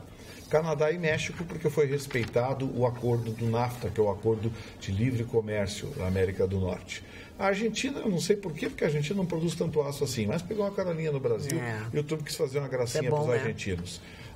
Ele é amigo do Macri. A Coreia do Sul, uma visível provocação à Coreia do Norte, que também vende aço no mercado internacional. E a Austrália, porque é um parceiro comercial importante para os Estados Unidos e não exporta muito aço para os Estados Unidos. E a Comunidade Europeia foi também uma gracinha, porque o Trump quer, digamos assim, jogar panos quentes na tensão que ele provocou na Comunidade Europeia, apoiando o Brexit, a saída da comunidade britânica da Comunidade Europeia. Essa notícia aliviou um pouco a pressão sobre o mercado, como resultado acabou caindo menos, caiu apenas 0,25. Mas a má notícia, Chicão, é que vem aí uma guerra terrível. Guerra declarada hoje dos dois lados. O Donald Trump declarou guerra comercial à China. É verdade. Puxa. Os dois maiores países do mundo vão começar a brigar. E o Donald Trump disse o seguinte: vai sobretaxar produtos chineses em território americano, especialmente aqueles que desrespeitam direitos autorais e patentes. Sabe que o chinês nisso é especialista, né? Chinês, amigo, caiu lá, eles copiam e vende por um terço do preço. Então, assim, o Donald Trump disse que vai proteger a indústria americana e a forma de proteger a indústria americana é sobretaxar produtos chineses. Imediatamente, o ministro da Indústria e Comércio da China respondeu agora de tarde, dizendo o seguinte: se é uma declaração de guerra, vai ter a resposta. Eu acho que nessa dividida, opinião minha, quem perde é a China, sabe por quê? Porque os Estados Unidos agem como um bloco. Não é só os Estados Unidos, é Inglaterra, é Canadá, é Austrália, é Alemanha, é França, Inglaterra. A China é um. E aí? O mundo não precisa da China, a China precisa do mundo.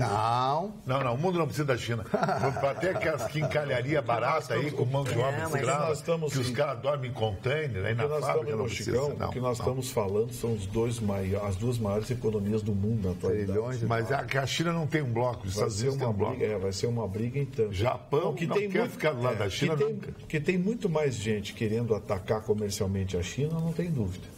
Porque a China, bem da verdade, hoje ela exporta fábricas. Né? Fábrica. Exporta fábrica. Ela monta uma fábrica em 6 meses aqui em Viamão, se ela quiser. Fábrica de, sei lá, atrolho de... O tal sapato chinês quebrou com o sapato brasileiro. Quebrou. Um monte de coisa chinesa quebra com os produtos internacionais. Sabe por quê, mano? Porque eles fazem um dumping. A mão de obra deles é praticamente escrava, não existe. Direitos trabalhistas não existem, direitos humanos não tem. Então o produto sai mais barato de lá, é óbvio, o carro sai mais barato, tudo. Então o que tu quer com eles? Os impostos são menores também. Não tem como competir. O Maicon de Concórdia, de Santa Catarina, diz assim: olá, tudo bem? Eu gostaria de saber da bancada como o Brasil pode estar em crise se nós aqui temos tantas fábricas de salame. Por que não vendemos mais salame para a Europa e para a Ásia? Poderíamos ser um dos países mais ricos do mundo. Sim, pois o que se enche de linguiça nesse país é fora de série. Impressionante, hoje foi exceção de linguiça. Mas, dona Magda... Muito boa, Maicon, obrigado. Um pouco de humor que é preciso. Eu hoje estava lendo uma reportagem, mais outra reportagem sobre o Stephen Hawking, que a gente se referiu tanto a semana passada com a morte desse homem extraordinário, desse gênio, né? Um gênio realmente, e que ele se comunicava com palavras fáceis, bem diferentes do nosso Supremo, e apesar de ser um físico, um astrônomo, um cosmólogo, né, que todo mundo conhecia. E eu estava vendo a universidadezinha onde ele se formou, que é a Universidade de Oxford, onde ele fez os seus estudos e teve a sua formação acadêmica. Bom, a Universidade de Oxford deu à Grã-Bretanha 26 primeiros ministros e deu 47 Nobéis. 47 pessoas que sentaram naqueles banquinhos lá receberam o Nobel na física, na química, na medicina, na biologia, sei lá, todas essas disciplinas aí que nós temos no mundo. Então eu fico pensando, como é importante uma universidade, como é importante uma reitoria, como é importante tudo isso na formação do cidadão, formação acadêmica, daqueles que fazem os seus cursos e querem crescer. Como eu falava, o pessoal da USP lá em São Paulo, que tem orgulho, São Francisco do Direito ali, São Francisco, pessoal, olha, eu sou formado na São Francisco, então já é tratado com mais respeito. Então, e não quer dizer que as outras universidades não possam formar grandes profissionais, porque isso vai da índole da pessoa. No Brasil tá feia a coisa. Agora, você vê 47 prêmios Nobel. Quantas universidades ganharam? Nenhum. E outra coisa, sabe quantos livrinhos tem na pequena biblioteca de Oxford? 2 milhões. Ai, Marne, é por isso, tá no Recife. 2 milhões de livrinhos. O sonho era morar lá dentro, né? Cheiro maravilhoso. O sonho do Marne é tirar a roupa e mergulhar nos livros. Tirar a roupa, vai tirar. Não sei. Porque aí é a forma da integração total do ser humano. Mas tem uma quina do livro, pode bater em local inadequado. Começou, não dá bola, Chicão. Foi lançada em Porto Alegre nesse dia de hoje, nesse dia 22, a pedra fundamental das obras de expansão do Aeroporto Internacional Salgado Filho, ou seja, o que a Fraport vai fazer aqui. E, obviamente, com a presença do governador, enfim, e estas obras começam imediatamente, deverão começar imediatamente, vão gerar 700 novos empregos. A expectativa é concluir a expansão do terminal até outubro de 2019. Né? A pista, que hoje tem 2.280 metros de comprimento, vai ganhar mais 920 metros até 2021. E nessa etapa que nós estamos agora, que é a fase 1B, vamos entrar agora, serão investidos cerca de 1,5 bilhão. O valor contempla a contratação do consórcio, a compra de equipamentos, o desenvolvimento e a gestão do projeto. Lembrando que aquela extensão, tudo aquilo que já foi feito, aquela obra, eles não vão aproveitar nada. Nada. Vão acabar com tudo e vão fazer tudo de novo. Aí todo mundo sabe por quê? É uma coisa que já está feita, já foi começada, né? Não, vai gastar mais tentando emendar uma coisa na outra do que se... eu prefiro que eles façam tudo novinho mesmo. Eu prefiro que os alemães fazendo já está bom. Isso aí. Se eles dizem que não dá para usar aquilo ali... Quem conhece o aeroporto de Frankfurt, barbaridade. Para vocês terem uma ideia, eles são os gestores do maior hub da Europa, que é Frankfurt. Mais 3 policiais mortos no Rio de Janeiro nas últimas 24 horas. Já se somam 29 policiais mortos somente no ano de 2018. E olha que a gente está no segundo mês do ano de 2018. É um horror o que está acontecendo. E o nosso telespectador Anderson Silva, de Gravataí, perguntou lá à bancada: vocês acham que essa intervenção militar no Rio de Janeiro não seria um golpe de Estado? Um abraço a Não todos. Anderson. Nada de golpe de Estado, nada de segurança, o negócio é restrito. Aliás, vocês já viram uma entrevista do general Vilas Boas Corrêa, comandante do Exército Brasileiro, comandante das Forças Armadas?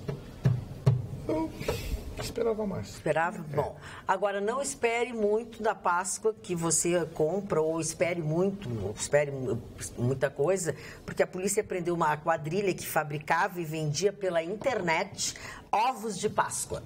Falsificados? Não, maravilhosos, feitos com maconha. Tá aqui, ó, Osul.com, aí, ó, Osul.com, olha lá, ó. Olha aí os ovinhos de Páscoa, olha, de deixar o coelhinho envergonhado. Maconha preta. 3 homens e uma mulher foram presos em flagrante. Obviamente, tráfico de drogas, associação de mau tráfico. Sabe aonde? Morada do Vale, em Gravataí. Eles fabricavam e distribuíam ovos de Páscoa feitos com maconha. Foram apreendidas 16 caixas de ovos de tamanho grande. Olha a receita é assim, ó, preparados à base da droga, que estavam prontas para serem distribuídas em todo... Eles dão um jeito, eles dão... É para ser distribuído, então tu comprava pela internet, sabia o que tu estava comprando, e pela internet a droga ia, entendeu? E eles tinham, inclusive, uma marca no mercado do produto. Tu entendeu como é que funcionava? Vendia pela internet... Chococonha? Também foram apreendidas. Assim tão rápido. Olha aqui, ó. Vitorino, tu que é o que faz os memes aqueles quando surge, é o Vitorino. Também foram apreendidas anotações e receitas dos diversos chocolates contaminados com entorpecentes, indicando a porcentagem de maconha a ser incluída no recheio e outras orientações para o preparo dos produtos. E eu quero dizer o seguinte, o grupo fazia postagens em redes sociais anunciando a venda de chocolates feito com maconha, o que incluía ovos de Páscoa, trufas e outros produtos. Consumidores, usuários VIPs específicos tinham acesso a estas postagens. Essa notícia e outras que nós estamos falando aqui, com detalhes e as que vão acontecendo, que vai acontecendo ao longo da noite, ao longo do dia, você tem no osul.com.br. Como tem acesso? Fácil, não custa absolutamente nada. Baixa o aplicativo na plataforma que você usa. 24 horas ligado com a notícia. Magda, eu estou tentando imaginar a festa de Páscoa. O domingo de Páscoa na casa dos maconheiros. Deve ser um barato. Eu queria ver esse negócio. Autêntico barato.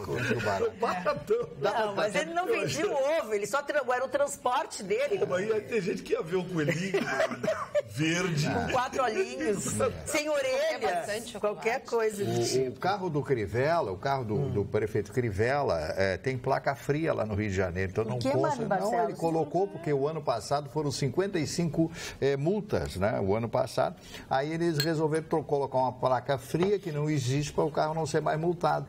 Então deu um rolo lá. Peraí, de novo, no carro de quem que botaram? Do prefeito Crivella do Rio de Janeiro. Mas que bonito! 55 multas ele recebeu o ano passado. Mas que bonito! E aí disse, não posso mais ter essa multa e tal, etc e tal. Lá aí trocaram, colocaram uma placa fria que não existe e aí foram pegos, né? Eu vou te contar uma coisa, o Rio de Janeiro só implodindo. É impressionante. O Rio de Janeiro está pior do que muitos outros lugares que eu conheço. Porque não é possível. 244 usar uma placa fria? É, o prefeito do Rio de Janeiro. Da cidade? Prefeito do Rio de Janeiro, então ninguém pode... Prestou atenção, não está prestando atenção no serviço? Não, eu prestei atenção.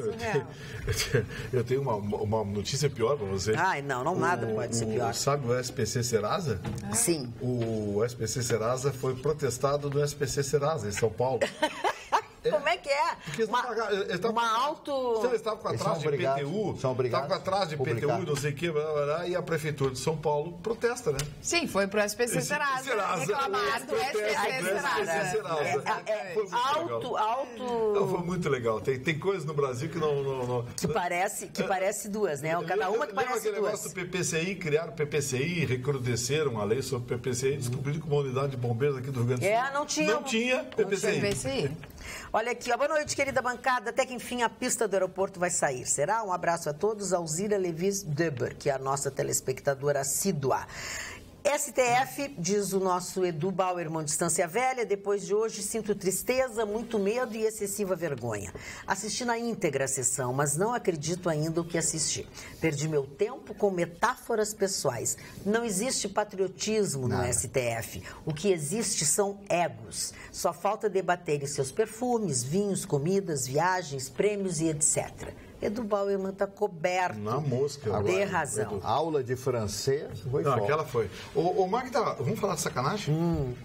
Vamos assim, rapidinho. Rapidinho? Então vamos fazer o seguinte. Não vamos fazer essa sacanagem, precisa de mais tempo. Vamos fazer o seguinte, vamos depois da meia-noite. Depois da meia-noite. Que eu tenho uma sacanagem legal sobre as placas de trânsito. As placas padrão Mercosul. Eu também Claro quero que falar tinha gato sobre morto na isso. história, né? Óbvio que tinha, gato né? morto. Outra vez o tal de Denatran, Contrans. Sim, e uma empresa só. E uma, quer dizer, eles querem uma placa que só uma empresa alemã fabrica. Ninguém vai demitir esse conselho de trânsito, ninguém vai botar esses caras pra rua, conselheiro, presidente, Denatran, botar esses caras pra rua, porque, esses caras só ficam pulando maldade, sacanagem lá, tia. Pô, não tem ninguém com vergonha na cara, esses caras devem ter um padrinho. O pior é que eles torceram a história de tal forma que parece que foram eles que descobriram. Não, foi o Ministério Público Federal investigando. O Ministério Público Federal investigou e descobriu que essa história da troca de placas tem cheiro de sacanagem. Sim, só tem uma empresa. Porque só teve uma empresa que fabrica a placa. Na Alemanha. E isso me lembra uma frase interessante que diz o seguinte: a sacanagem, a corrupção, você não faz na contratação. Ela é no edital, ele é dirigido. Claro. E esse é um exemplo claro que e quem vem já sabe que como é que vai fazer para ganhar. Esse cara fica inventando essas bobagens, aí não vão pra rua, não demite, não troca um Denatran. O senhor está muito revoltado. Sabe por quê? Não, mas não é, Maria, é muita sacanagem. As pessoas não têm memória. Isso hoje nós estamos falando, todo mundo está falando, daqui 30 dias ninguém mais lembra. Voltando a falar sobre o STF e sobre vamos o golpe. lá, que o pessoal também aqui não desistiu. Boa noite. Agressão à Constituição, liminar de habeas corpus, isso não é golpe? Mais um. Impeachment da Dilma com todas as regalias foi outro. Tá difícil. Vivemos não uma democracia, mas sim uma hipocrisia. Abraços, Paulo Coimbra. A propósito ainda de STF, também o nosso telespectador... o Edu mandou uma outra coisa. A gente vive numa esculhambocracia. Não, aqui, o Ricardo Andriotti, eu fiz uma confusão, desculpa. No dia que a Dilma sofreu o impeachment, vimos um bando de deputados cretinos e imbecis. É o Ricardo Andriotti que está dizendo.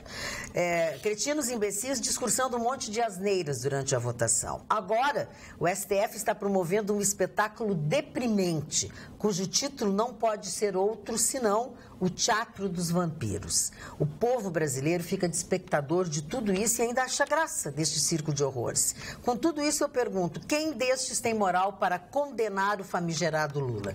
A única saída para este dramalhão ter fim é simplesmente permitir que o molusco escorregadio concorra à presidência e que as urnas façam justiça, como disse o Marne Barcelos. Ricardo Andriotti Alves. Caros amigos deste programa, muito inteligente, o Brasil foi descoberto em 22 de abril ou 1º de abril? Perguntou Paulo aqui de Porto Alegre. Depois, com relação à notícia dos ovos recheados de maconha, ele disse por isso que o coelhinho tem olhos vermelhos. E aí, por fim, ele pergunta para o Vitorino, doutor Vitorino, com quantas prestações em atraso um proprietário de um imóvel perde esse imóvel para a Caixa? O nome dele é Paulo. O perde o imóvel é muito relativo. Você pode ser acionado e existem cláusulas nos contratos e diferentes contratos têm diferentes cláusulas penais. O que é uma cláusula penal? É que estabelece que a partir de tal você terá multa. A Caixa Econômica Federal tem por hábito, a partir de 3 prestações vencidas, entrar com ação judicial. Mas isso não implica necessariamente na perda do imóvel. Você pode questionar, discutir, renegociar com a própria Caixa, fazer um acordo com o judicial, com o juiz, nos autos e com a aquiescência da Caixa. Então, assim, essa coisa de, não paguei, perdi. Não é bem assim. Existe um processo judicial, né, que é uma execução, essa execução acaba gerando um título, acaba gerando a força da lei para que você seja desincumbido daquele patrimônio, você seja, digamos assim, você sofra a evicção. Então, o que acontece? Não existe uma lei que diga, perde com 1 mês, 2 meses, 3 meses, 6 meses ou 1 ano de atraso. Não. Depende muito do julgamento e da ação de execução. Por isso, converse com o seu advogado. Nesta sexta-feira, dia 23 de março, estará no Rio Grande do Sul o ministro do Desenvolvimento Social, que é o gaúcho Osmar Terra. Ele vem fazer entrega de leite em pó em 2 municípios. São doações de leite adquirido pelo Programa de Aquisição de Alimentos, o PAA, que vão beneficiar mais de 30 unidades da APAI do Rio Grande do Sul. As entregas serão feitas a essas associações, as APAIs, nas cidades de Estrela, Caxias do Sul e Passo Fundo. Mas no total serão 32 e vão atender um público de 4.000 pessoas até fazerem toda a entrega. Então agora as beneficiadas ou quem receberá são as APAES desses 3 municípios que eu falei: Estrela, Caxias do Sul e Passo Fundo. Eu tenho uma notícia aqui sobre Michel Temer, que recebeu a ex-mulher do Gilmar Mendes, ministro esse famosíssimo, né? Agora eles viraram artistas, né? São todos grandes atores, né? Grandes atores com performances de Shakespeare, nas peças dos dramas do Shakespeare, que aliás é um drama do Brasil, né? Ele tem essa mania, o Michel Temer, de receber as pessoas sem estarem na agenda. Eu acho que é um fetiche. Ele recebeu a dona Samantha Maia, que foi nomeada por ele conselheira da Itaipu Binacional em dezembro. Bom, o salário dos conselheiros é de R$27 mil por mês, o salário, não sei que deve ter alguns penduricalhos. Ela não é irmã de alguém importante? Eu acho que sim. Foi ex-mulher do Gilmar, eu não sei. Foi ex-mulher dele, tá. Apesar então, ela não é nada de ninguém importante. É atual, não? Ela até... Não, é esse. E eles se reúnem uma vez a cada 2 meses. Bom, o motivo do encontro o Temer não revela, mas a saída do Luiz Fernando Viana da presidência da Itaipu não deve ser, como diz aqui o Anselmo Góes, né, que é jornalista, não deve ser mera coincidência. Mera coincidência. Foi o fantasma que esteve aqui. Não, eu tenho essa tal da Siri no meu telefone que eu tenho que acabar com a vida dela. Ela fica ouvindo as nossas coisas e repete. As mulheres, você foi muito rude comigo, né? Chamando de canalha? Você me interpelou assim numa forma. Mas por que eu te interpelei? Não, conta pra. Não, mas tu sabe, então conta. Não sabe, eu também não sei, não fiz nada. Tu não sabe? Então, o que eu estava fazendo era abrindo. Sim, na hora que eu estava abrindo o programa, Chicantofani. E lá em cima todo mundo ouviu o barulho e não entendeu, ouviu o que eu dizia. Ela ficou muito chateada. Então ela deve te dar um pouco mais de modos. Não, mas e respeitar as pessoas, principalmente o telespectador. Não, mas ela disse o seguinte, que esse tipo de atitude que a senhora faz comigo, a senhora não faz com o Vitoriano. Tá. Ele mas foi bom, porque... Mas tu desrespeitou. Ontem, na hora do programa, quando eu comecei o programa, tu levantou e tirou uma mesa. Mas aquilo ali não foi uma coisa que não teve a intenção. Não, e hoje o que era? Eu comecei o programa... Sim, mas tu sabe o barulho que faz um pirulito? Eu não sabia que fazia tanto assim. Desculpa, eu esqueci que tu não faz televisão. Mário, lê alguma coisa? Não, eu vou falar dos aniversariantes então, né? O primeiro aniversariante, o grande ator Karl Malden, né? Que fez grandes filmes, recebeu o Oscar de melhor ator coadjuvante, teve uma carreira brilhante, fez mais de uma centena de filmes, né? E foi realmente, nunca foi um protagonista, mas foi um coadjuvante de primeira. Marcel Marceau, que morreu em 2007, foi um ator e mímico francês de origem judaica. Esse Marcel Marceau, eu nunca tive o privilégio de assisti-lo, mas vi alguns filmes em que ele fazia suas mímicas e as suas interpretações. Era considerado um gênio na arte da mímica, na arte da imitação. Outro aniversariante de hoje é a Mona Delacy. Mona Delacy é uma antiga atriz, ela nasceu em 1930, completando hoje 88 anos. Ela é mãe da Cristiane Torlone, né? Então aprendeu muita coisa dos palcos com a dona Mona Delacy. Lembra dela, né? May Britt, atriz... E, aliás, a Torlone é muito parecida com ela. Muito parecida com a mamãe. A May Britt é uma atriz sueca que está completando hoje 84 anos e que foi casada com Sam Davis Jr. Era uma mulher de 1,80 m de altura e o Sam Davis loira, de olhos azuis, sueca, e o Sam Davis Jr., que foi para mim um dos maiores cantores da história dos Estados Unidos, Rat Peck, junto com Sinatra, com Jim Martin, Peter Lawford, Joey Bishop e companhia. Ela tinha 1,80 m e ele tinha 1,55 m de altura. Uma coisa, parece que o cara está pagando a mulher. Aí ele casa com ela e deu um escândalo. Já imagina a sociedade americana, um negro casado com uma loira, com uma sueca. Isso aí teve um grande problema de aceitação nos Estados Unidos. Inclusive, o Sinatra, que era o chefe, né, ele chamou eles brigaram, ficaram de mal. Depois o Sam Davis Jr., que era uma pessoa maravilhosa, foi lá, pediu perdão, beijou a mão dele, aquelas coisas lá daquela época, né? Mas ela foi considerada uma das mulheres, à época, mais bonitas do mundo. O Getúlio Cortes, cantor e compositor e músico brasileiro, fez muitas músicas, inclusive algumas gravadas pelo Roberto Carlos.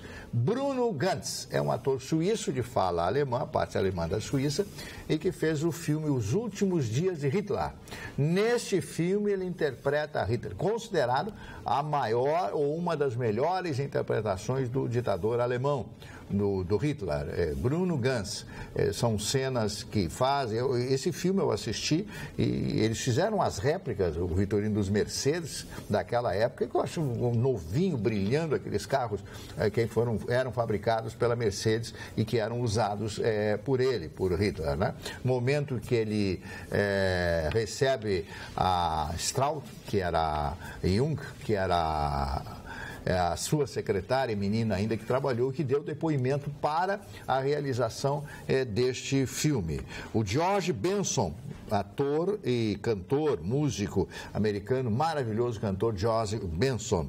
O Jorge Benjor, de aniversário hoje, um grande exemplo da música popular brasileira, com a sua malandragem, que fez o Fio Maravilha, que depois, em função do Fio ter ido embora, ficado na pior, foi trabalhar de garçom nos Estados Unidos e entra com ação na justiça contra ele. E ele é obrigado a mudar a música para Filho Maravilha. Mas a gente tem que trocar Filho Maravilha.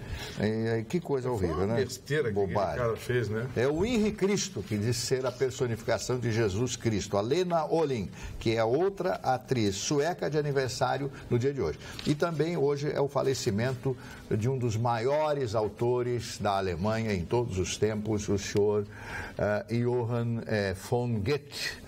Von Goethe, que escreveu algumas das mais memoráveis obras da literatura em língua alemã. Eu aqui é dono daquela rua ali.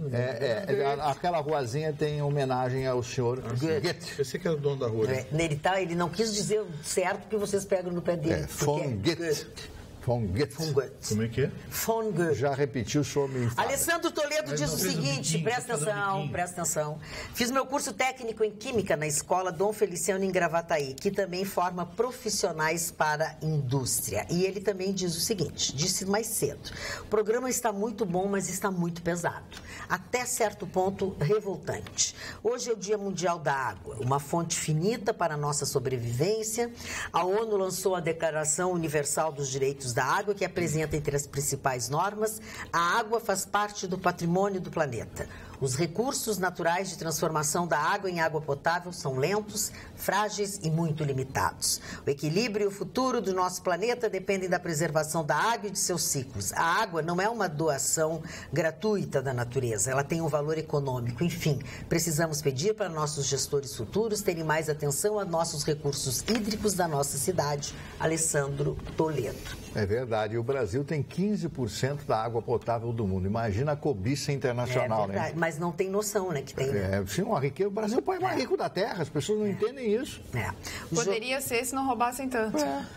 Não, a propósito de roubar de novo, nós começamos o programa falando disso, vamos ter que terminar, porque só isso. Não para, gente. Não para porque tem gente presa, tem gente solta, o STF está todo embananado, o não sei o que.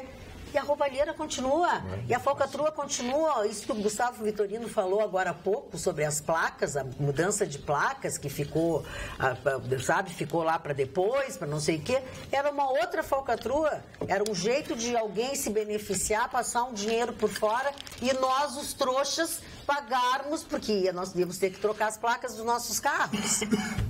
E a renovação, Vitorino, que também suspenderam. Também suspenderam. Claro que é outra falcatrua. Só pode ser. Eu estou perguntando Sabe, aqui, quer dizer, e só nós que pagamos conta, gente. Esse conselho, esse Denatran, como é que não foi extinto ou demitiram todo mundo? Esse conselho de trânsito... Não é Contran. É Contran. Não é Denatran, é Contran. Denatran é o órgão do Ministério dos Transportes. O Departamento Nacional de Trânsito. E Contran é o Conselho Federal de Trânsito, não é isso? Conselho Nacional. Bom, nos dois casos, para quem não sabe, o presidente do Contran é o mesmo presidente do Denatran, é Maurício... Fugiu o sobrenome, Maurício Alves. Não é meu parente, Esse é o nome do rapaz. Mas enfim, Gente, está na hora de demitir esse cidadão e está na hora de esse conselho demitir todos os conselheiros, bota tudo gente nova, sem indicação política, técnicos, acabar com esse negócio e repassar todo mundo para o Ministério Público Federal para investigar. Porque é um absurdo isso ter que ser feito na ANAC, para a história das malas até agora. Claro! Né? Claro. E isso tem que, sabe, Isso tá na hora. volta, né? Porque eles sabem que brasileiro tem memória curta. Agora veja um exemplo que o STF deu hoje à tarde. Qual é o freio que essa gente vai ter? Nenhum. Zero. Pode fazer o que bem quiser, se ajeitar, enriquecer. Foi julgado, condenado, tá feia a coisa. Vamos lá, vamos no STF. Habeas corpus preventivo. E tem que dar. Olha aqui o Adão Paulo Alves de Santa Maria, a respeito da visita do Lula, ele diz assim: pelo jeito que o senhor reitor e diretores das faculdades receberam o honrado senhor Lula, inclusive lhe pedindo favores, a universidade daqui, a exemplo daquela de Porto Alegre, criará um curso ou cadeira sobre como saquear e falir um país e depois ludibriar a justiça para fugir à prisão. Afinal, não estamos no Brasil? Isso diz o santamariense Adão Paulo Alves. Parece que o valor da corrupção, no caso do triplex do Lula, girou em torno de 2 milhões. Pergunta: quanto já está custando a defesa do Lula? De onde estão saindo estes recursos? Cabe investigação? Perguntou o João Ele Becker. É muito rico, Não faz ideia. O Lula é um cara milionário. PT é um partido que tem muito dinheiro. Não sabe Esses nem sindicatos não interessa de onde vai sair. Os sindicatos estão se entupindo de dinheiro outra vez, porque a Justiça do Trabalho resolveu agora virar sindicalista, virou justiça. Não é mais fazer justiça para o trabalhador, é para justiça dos sindicatos, né? A Justiça do Trabalho agora resolveu encher os sindicatos de dinheiro de novo. E aí não vai faltar. Se falasse no começo do programa. Depois, quando a gente diz que a coisa está ideológica, ficam brabinhos. Porque falando em ideológica, falando em brabinho, o nosso telespectador Carlos Pauleto, lá no começo do programa, disse assim: Magda, por favor, dá um calmante para o Vitorino. Vitorino, ele vai ter um troço. Diz para ele que a decisão é preliminar e que ele pode, como é de extrema-direita, torcer para a prisão do Lula. Abraços, Carlos Pauleto.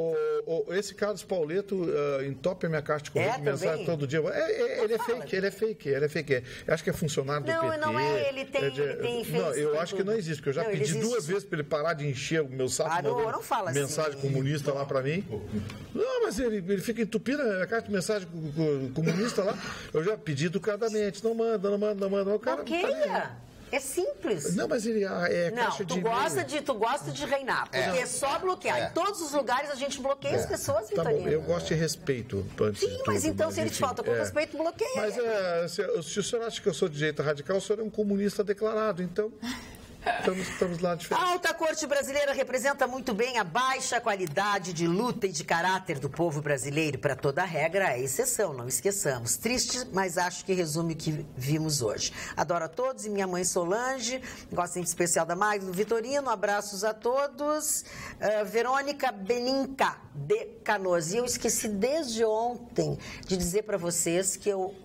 nessa quarta-feira à tarde, eu fui tomar um café com umas amigas ali no Luna, ali na Freire Alemão.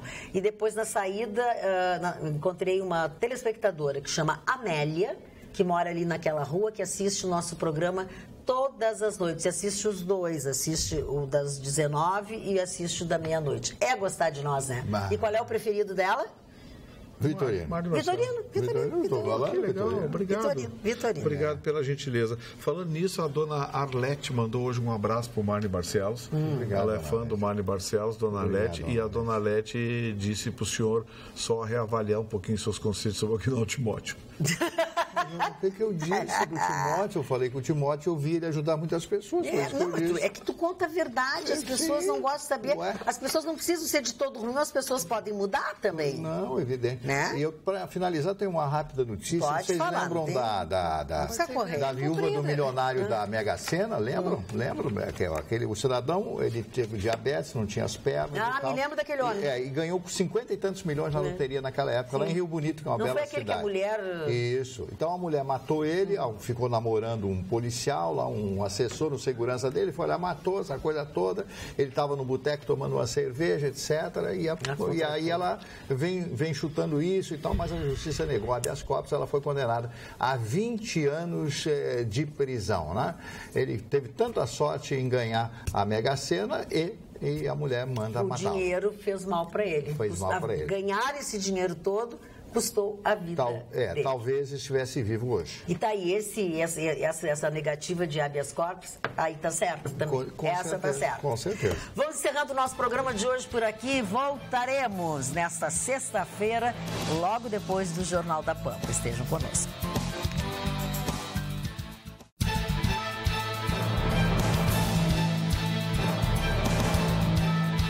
Atualidades Pampa. Oferecimento Sicredi. Faça uma poupança e venha crescer com a gente.